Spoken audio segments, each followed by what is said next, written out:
Well, good Monday morning, everybody. It's July 19th. We are moving quickly through this month, and we are moving into the final chapter of the book of Acts. We're going to start chapter 28 today. We're going to look at the first 6 verses today. So if you remember, on Saturday, we left Paul off being shipwrecked, but everybody was saved. They lost the ship, they lost the cargo, but everybody managed to make it to the island alive, including, excuse me, including all the prisoners who the soldiers were wanting to kill, but the centurion saved them on account of Paul. He was taking favor of Paul. And I saw that our the internet, or my data plan apparently paused just there, so hopefully that didn't cause us to great disruption. So anyway, they have landed on this island. Up to now, they didn't know what the island was, but today we find out that the island is Malta, is the name of the place. So we're going to pick up at chapter 28, verses 1 to 6 today in the book of Acts.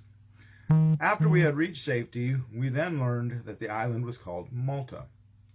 The natives showed us unusual kindness. Since it had begun to rain and was cold, they kindled a fire and welcomed all of us around it. Paul had gathered a bundle of brushwood and was putting it on the fire when a viper, driven out by the heat, fastened itself on his hand.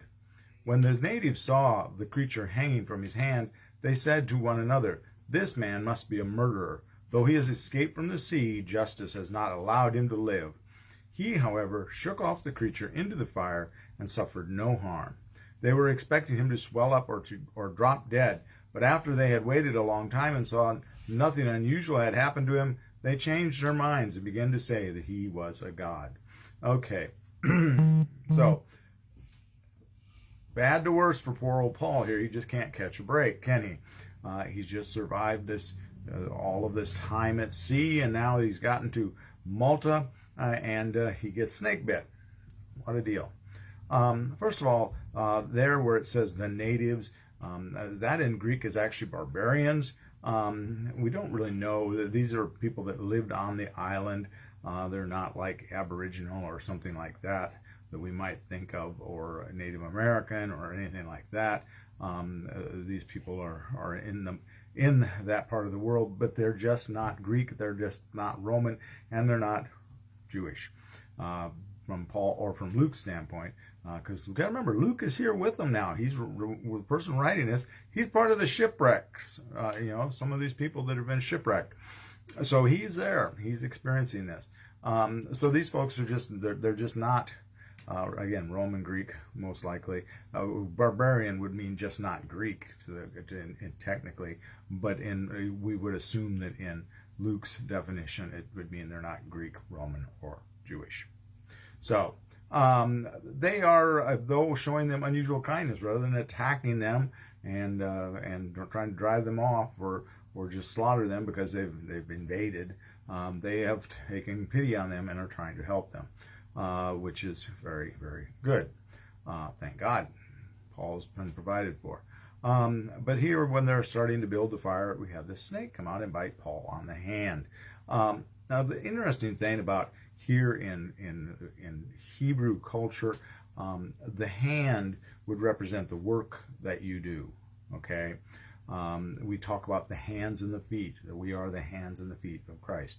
That means, of course, the feet are carrying the hands that are doing the work of God.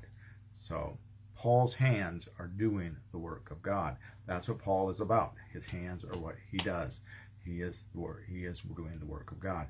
And so this serpent, we oftentimes equate vipers or serpents with the devil, but not necessarily. But it's the world confronting, if you want to look at it that way, or the devil, however you want to look at it. Both work.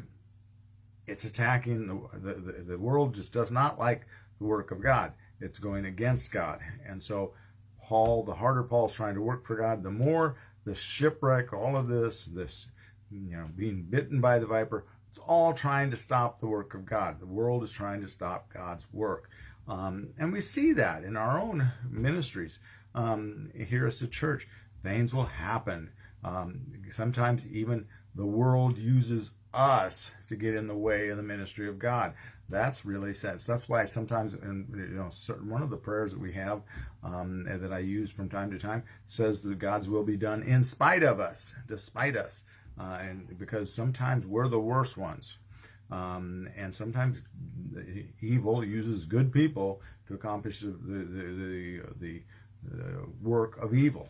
Okay, if that makes sense. But God will overcome, and that's what Paul does here. Even though evil is trying to stop the work of God, it's biting the hand of Paul, he just shakes it off into the fire. And you can't stop me. He is on a mission for God. And that's where we look at this, and I think we should take that message away from this. That's my opinion, is that no matter what comes up against us, we're on God's side. If we're truly doing the work of God, will prevail. The work of God will prevail in the world. So let's remember that as we go about our day today and about our week. Don't forget, we have Vacation Bible School started last night. We meet again tonight at 6. We go from 6 to 8:15. And we had a good group of kids, and it was a lot of fun. So if you are in the local area and you have, excuse me, if you have little ones or you have grandchildren or great-grandchildren, get them up here to Woodlawn because we're having a lot of fun. You don't have to have been here the first night in order to take part. So you can come to as many or as few nights as you can, and we'd love to see you, little people. So, all right, with that, I'm going to let you go. Have a very blessed day. Have a very blessed week, and please, please be a blessing to someone today. We'll see you in the morning, and we'll continue working Paul through the last chapter of Acts. Okay, and we're going to get him to Rome, guys and gals. Take care. Bye-bye.